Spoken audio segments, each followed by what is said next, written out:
Tell me about your career path in life and how did you end up in real estate? I am one of four daughters of a real estate agent. I'm the oldest, she's the youngest. Our dad, Greg Call, started in 1904, With Anson. 1970s, doing real estate. And I was never going to be a realtor because Natalie and I had to run the neighborhoods at 5 o'clock in the morning on the 4th of July, sticking flags in people's yards and delivering Toothbrushes pop to by busy names. crap Yeah. to people. Yeah. And we never saw our dad. He was busy because he was successful. And it was before the age of technology that's made our lives a lot better. It made me and probably you say, we're not going to do this.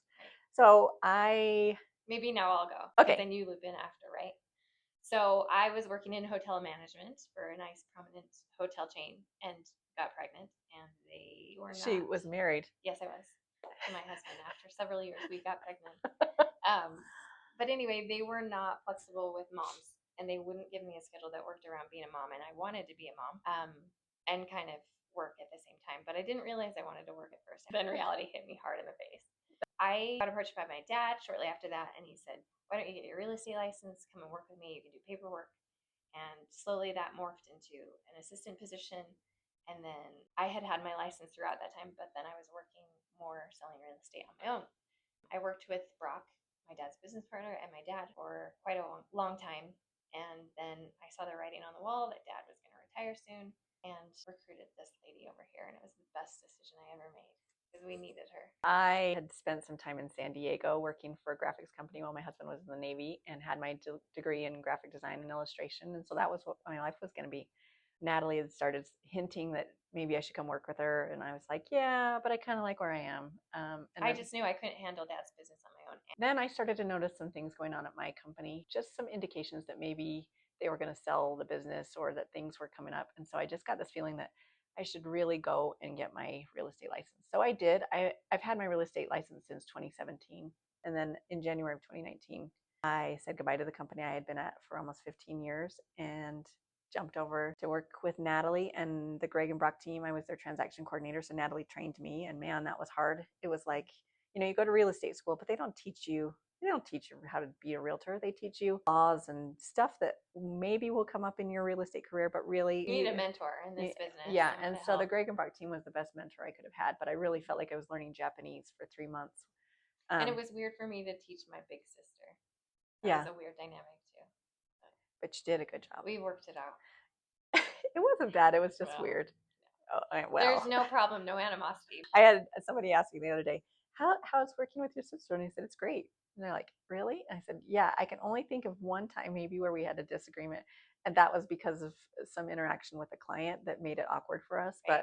But we are very like-minded. We have strengths and weaknesses that play off each other. But right. I would never pick another wing woman. Ultimately, our goals are the same, though. We just really want to help people, and we'll tell you the truth. If you aren't in a position to buy this house, it's not making sense, or you shouldn't sell, we'll tell you. We will say this isn't the right decision. Yeah, our dad always taught us that you take care of people, they'll take care of you, and that's really what we found. And we've built great friendships and relationships because of that, and we see a lot of repeat and referral business because of that mindset we have. And we never count our commission, because when you focus on the money, you're working for you and not your people. We'll count it after we get it. We do. But we're not the typical salesy realtors that drive around the BMWs and not that there's anything wrong with those, but but we're just not them. Just real. Yeah, now my hair's we're just real, and we're big dorks, and we're grateful for the people we meet and the opportunity to help.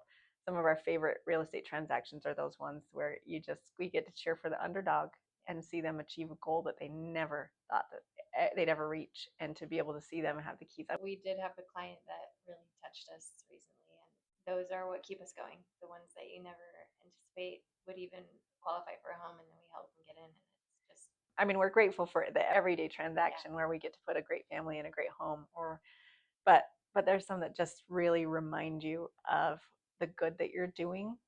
And the American dream. Yeah. So my dad had a long-standing voicemail message, and it was, "Today's the best day to achieve your real estate dreams." And we mocked him, but it really is true. It's true. So let us help you if you're looking. We'd love to and to help and would be honored to do so.